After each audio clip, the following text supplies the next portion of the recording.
As 2024 winds down, we'll discuss some of the biggest economic headlines for China, the United States and Europe. Hello, I'm Anand Naidu and this is The Heat.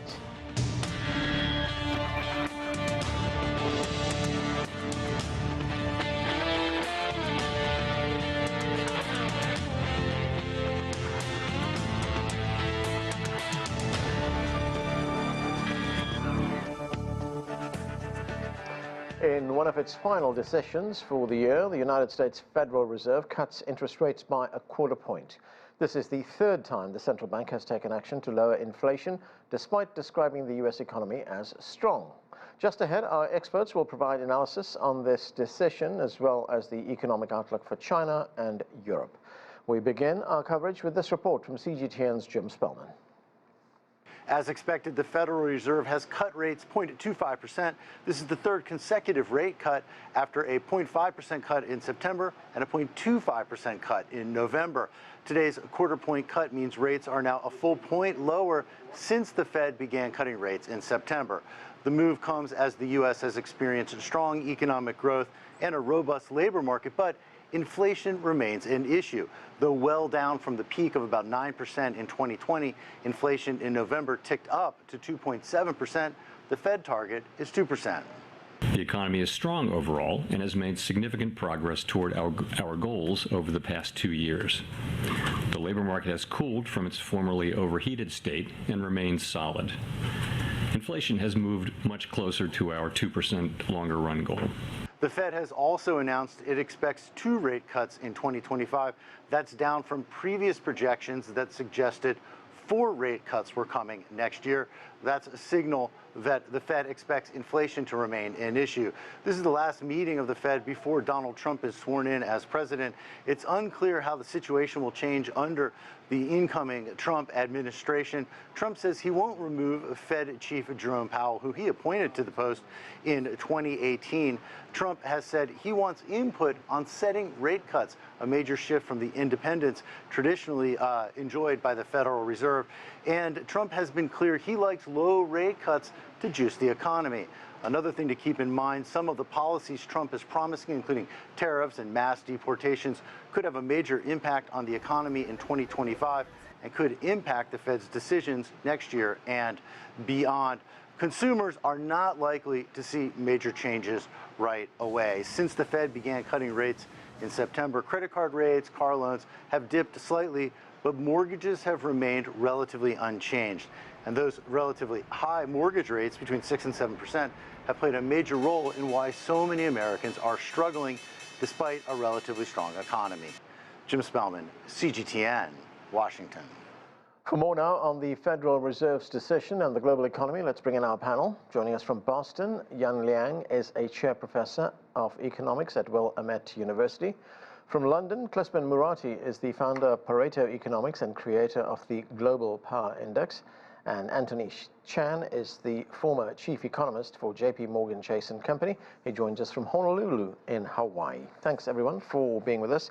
Anthony Chan, let's start with that quarter-point cut, interest rate cut by the Federal Reserve. As our reporter told us, it was something that was widely expected.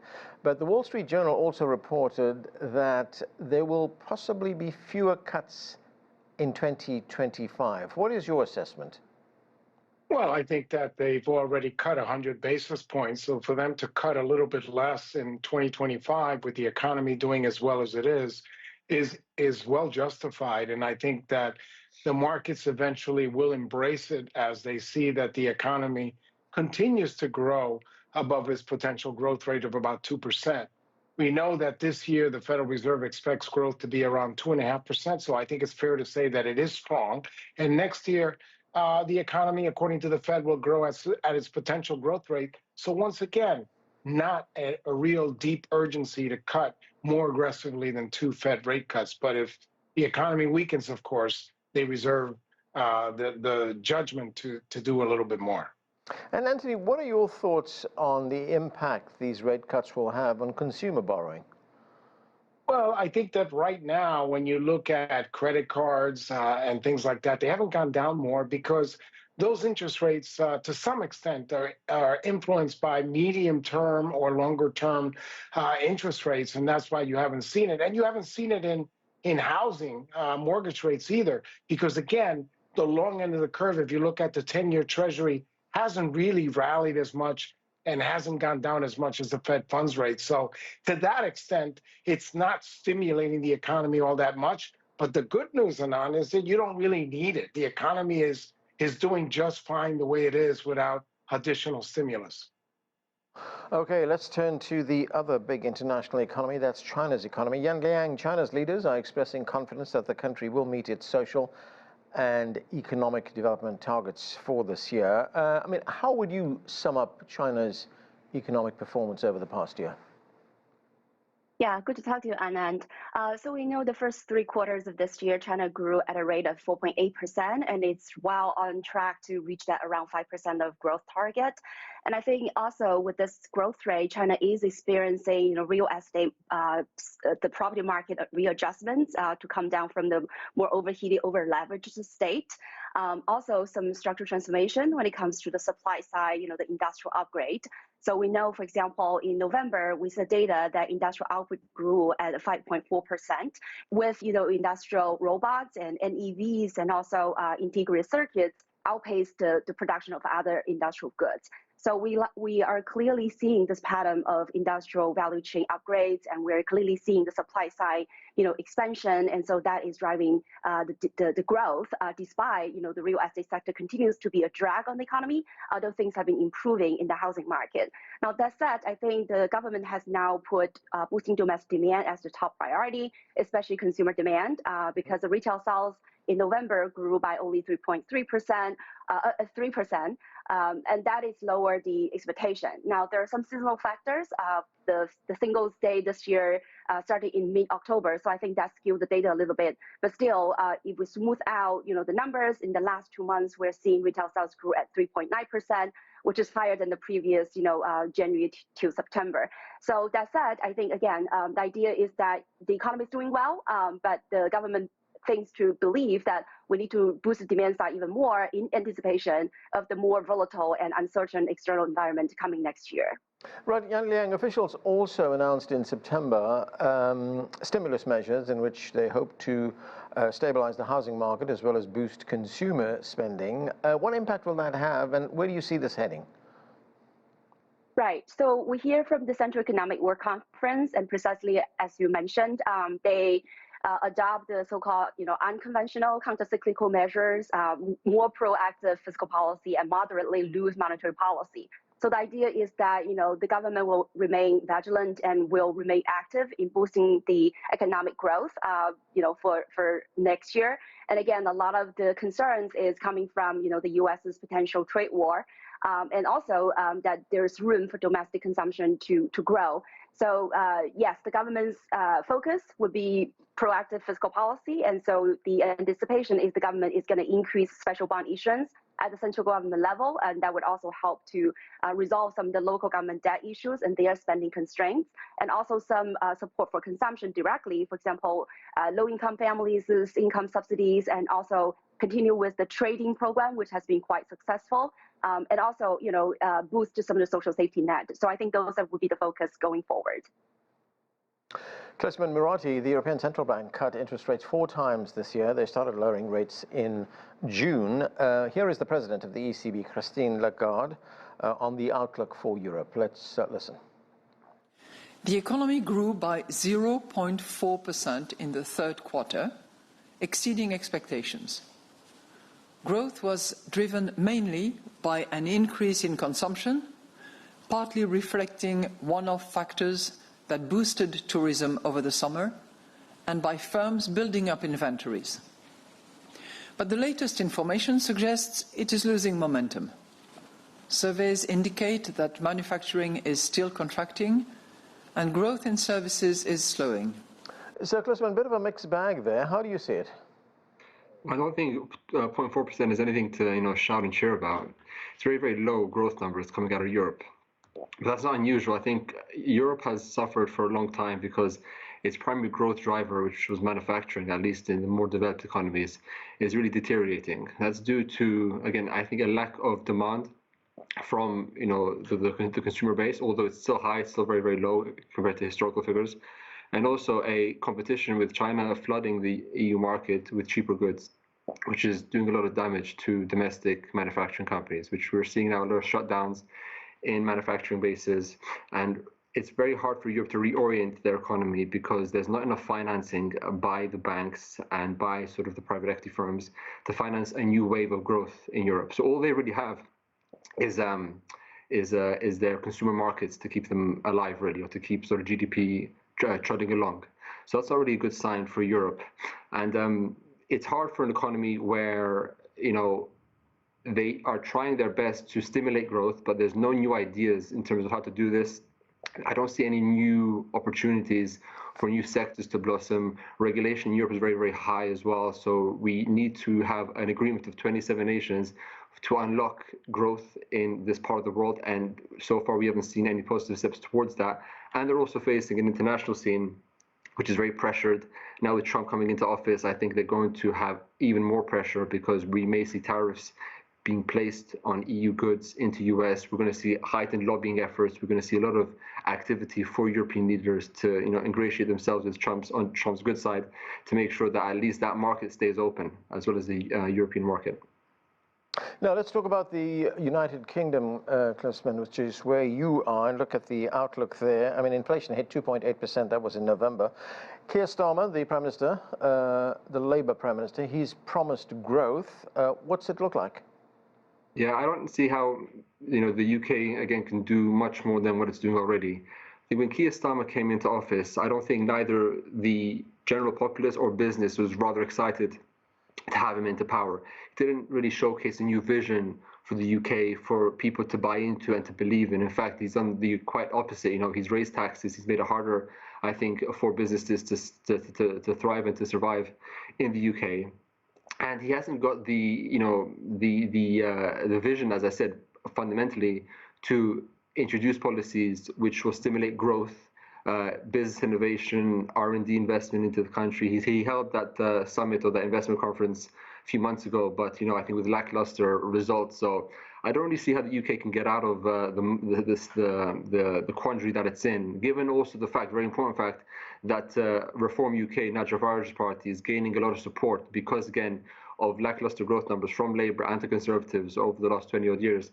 And we're seeing a new political identity emerge in UK politics, which may veer Europe into a different course, which is very uncertain because Farage is very good at being the challenger, but I don't think he's got any serious policies which can actually spur the UK for a new, brighter future, in my opinion. Right, well, joining us now from Beijing is Gong. He's a professor of economics at the University of International Business and Economics in Beijing. John, great to have you with us. We're talking about the world economy, how it's performed this past year, and what's the outlook for next year. But let's talk about China again. Chinese leaders outlined their economic priorities for 2025. It was, as Liang told us a moment ago, at the Central Economic Work Conference. How do you see it? What do you think are China's priorities for the new year? Well, in my view, China's economy is still facing a lot of challenges, particularly in the area of consumption and unemployment. I think the government is determined to come up with a fairly large package. At least I think two aspects are currently being addressed. One is the real estate property market, and we're starting to see indications that the market is at least in some big cities bottoming out. You know, recently there are news coming from Shanghai that new real estate development projects are opening up pretty well. I mean, the buying rate is pretty high. The prices are decent. These are very good signs, and hope this trend will continue. The second is the local government debt. You know, the central government has issued a huge amount of bonds, national bonds, using the funds, the proceeds to buy out these local government debts. This is actually being addressed. I think these are very good signs. But again, I think you know, we're faced with more of a structural problem, in my view. I think the economy needs to be fundamentally transformed into a domestic consumption-oriented economy. It's still in that process. I have heard news that you know, the fundings for subsidizing consumption getting into next year is going to be continued and going to be in massive amounts, and hopefully that can stimulate the economy and percolate down to creating more jobs. I think, especially the unemployment rate among young people, it's really a serious problem. We need to address that. Anthony Chan, as we hear, there are challenges, but looking at the international picture, the IMF says that the global battle against high inflation was largely won this year, and they project that growth will hold steady in 2025, despite the kinds of geopolitical threats that we're seeing now continuing into the new year. Do you agree with that assessment, that analysis by them? I think that we have made a lot of progress on inflation. I don't think the battle has completely been won. We know that this year the Federal Reserve is projecting that core personal consumption deflator will grow by 2.8%, still far away from the 2% target. And even for next year, they're projecting that core PCE will still rise by 2.5%. And yes, GDP is slowing from 2.5% that they're projecting this year to 2.1% next year. But at the same time, inflation is not dropping as quickly as perhaps the Fed would like. That's the bad news. The good news is that if you look at the next couple of years, inflation is headed to that target, but it's taking a little bit longer. But you should not minimize the fact that even when you look at core PCE, you've come down sharply from the peak, but you just haven't come down to the finish line as of yet. Right now, Anthony, 2025 will also see President-elect Trump take office in January. He's already threatened tariffs and other protectionist measures. How is that going to be seen, not just here in the United States, but around the globe? Well, around the globe, it's viewed in unfriendly terms, there's no doubt. And the reason for that is that tariffs are inflationary, certainly when they're imposed. It's not something that continues, because once there's a pickup in prices, you don't sort of repeat that year after year. But again, some of the nonpartisan think tanks in the United States do project that inflation, whether you look at core PCE or whether you look at the consumer price index, will in fact go up in the year or so after these tariffs are imposed. That's the bad news. The good news is that this president loves to see the financial markets in a good place, loves to see financial markets like the equity market rising. And it's clear that financial markets don't necessarily want aggressive tariffs. So again, some tariffs, as the ones we have, where maybe a small increase will be tolerated, but the aggressive tariffs that were discussed in the campaign may not come to fruition. And in fact, we have a nominee for the Treasury position that in fact is a bit more pragmatic, which I think will mean that the very aggressive type of tariffs that were discussed during the campaign will not occur. We'll see a very moderate version of that. And in fact, if there are negotiations, maybe we don't even have to see the type of increases in tariffs. You've already seen Canada moving very aggressively to do what is expected of them so that they don't face a 25% tariff. And I think Mexico will do the same thing. And perhaps other countries around the world will also join the bandwagon. Well, John Gong, you were talking a moment ago about the challenges that China will face in the housing market. We also heard about the challenges in consumer spending. But let's talk about something that's positive right now, and that's in the chip sector as well as electric vehicles. Those two sectors grew by 20% and 50% respectively. How do you see it play out? Well, I have a strong opinion about the automobile market. I think we're entering into a new stage right now that the market is really going to be dominated. The entire global market is going to be dominated by Chinese electric car makers. Typically, if automaker manufactures 3 million cars a year, it'll be making into the top 10 list. We have 2 Chinese automakers in the top 10 list right now, and I think within 6 to 12 months, you're going to see 3 more Chinese automakers making into that list, including Geely, including Chery, and also another state-owned enterprise in China by the name of Chang'an.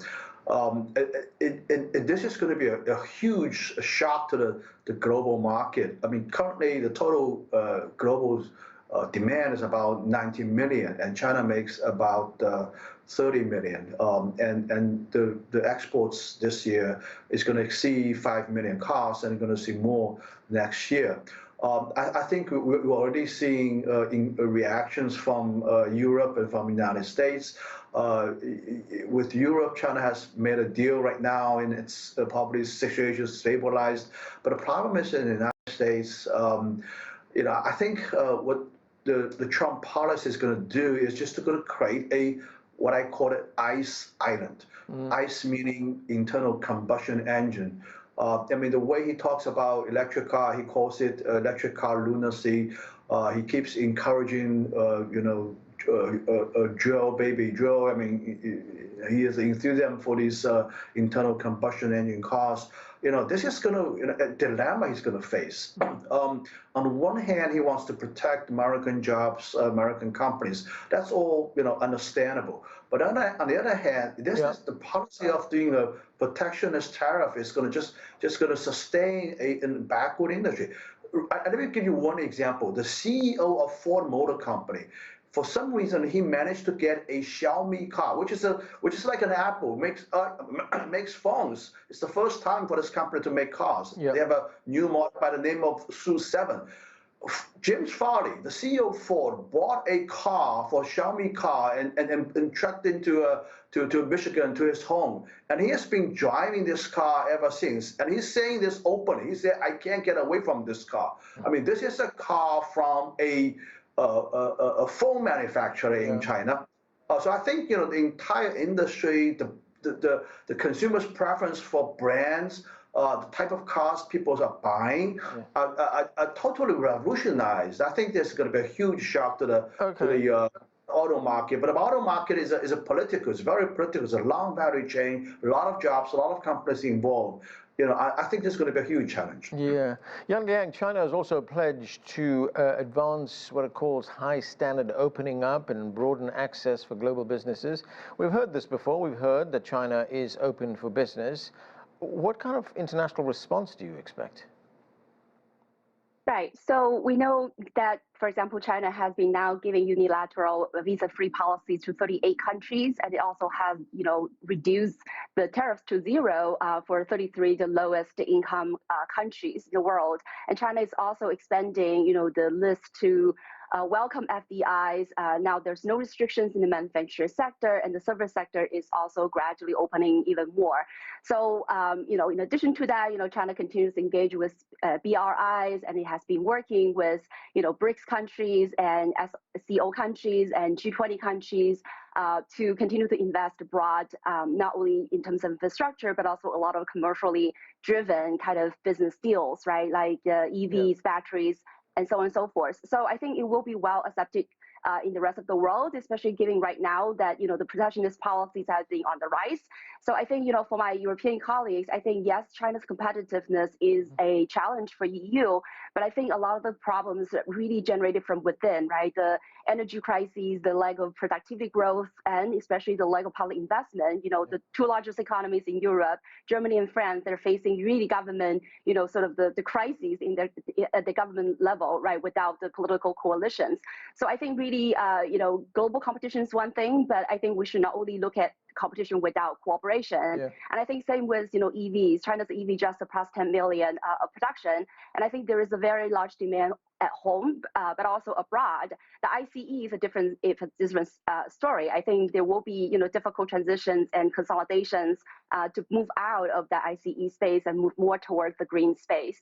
But I think, again, there are challenges, but when it comes to local government debt and so on and so forth, the central government has the policy toolkit to deal with that. And also, you can't really directly stimulate, consumption. Consumption is a result of income and job growth. And, one-time check or two-time relief check is not going to do much. And so we're talking about, sort of guarantee income in that matter, if you wanted to have a direct stimulus to the consumption. But again, there are ways to, create jobs and create income growth with productivity growth. So I think those are really the way to go. Okay. Klisman, Europe's biggest economy, Germany, will see modest growth of 0.3%. That's according to Goldman Sachs. Chancellor Olaf Scholz is in trouble. He just lost a no-confidence vote. This will lead to new elections in February. It's expected that he will be replaced as Chancellor. So where do you see Germany headed next year? Also remembering that it's been impacted by the conflict in Ukraine. A lot of things happening in Germany and in the heart of Europe. Something which may not be so obvious, but will impact Germany and I think Europe entirely is what the oil price will look like in 2025. Because we have a new dynamic that will play out on the international scene, which will impact every single country. And this dynamic goes as follows. We have the United States, who under Trump wants to, as John said, drill baby drill, which means what Trump wants to do is to decrease the cost of living for the average American, which will hopefully increase consumption in America also due to that. And also this means that OPEC countries who rely on high oil prices will then be challenged, because what they don't want is low oil prices, because with low oil prices means lower government revenue, which means plans and initiatives that they would have to diversify their economies will be more restricted, because the oil price isn't where it needs to for them to get off of oil as their main income source. Now, what I'm really interested in seeing is how does the price of oil play out in 2025, because that will drive a lot of industrial capacity, because if oil is too expensive, things will become more expensive, inflation will increase in different industries across the world. And if the oil price is lowered, this will again be good for consumers, but not so good for countries which rely on oil for their national revenue. Now, how this impacts Germany, obviously, Germany is in a place where it needs to find a way to increase its GDP. It's tried in so many ways to do that. They have been hit by the war in Ukraine dramatically. They're trying to find new sources of energy, which will take a long time to secure and to actually play into their energy grid. And they're really in a position where they can't control energy security for themselves, which is why I think they're relying on green energy as a source, because at least that way they can build more turbines, that way they can do more things to secure it. But unfortunately for Europe, its geostrategic positioning is something which we measure, and it's not as strong as other countries where oil is under their feet, right, gas is under their feet, and they can use that as when required as a protective barrier for their country, like the United States and like the Middle Eastern countries. Right. Okay, and that is where we have to leave it. Thanks to all of you for being with us. That's it for this edition of The Heat. I'm Anand Naidu in Washington, D.C.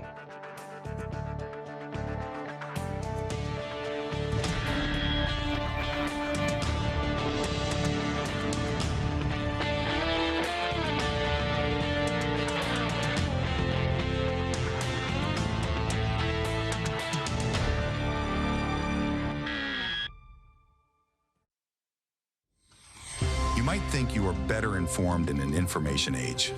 The fact is, people are more often misled by misinformation.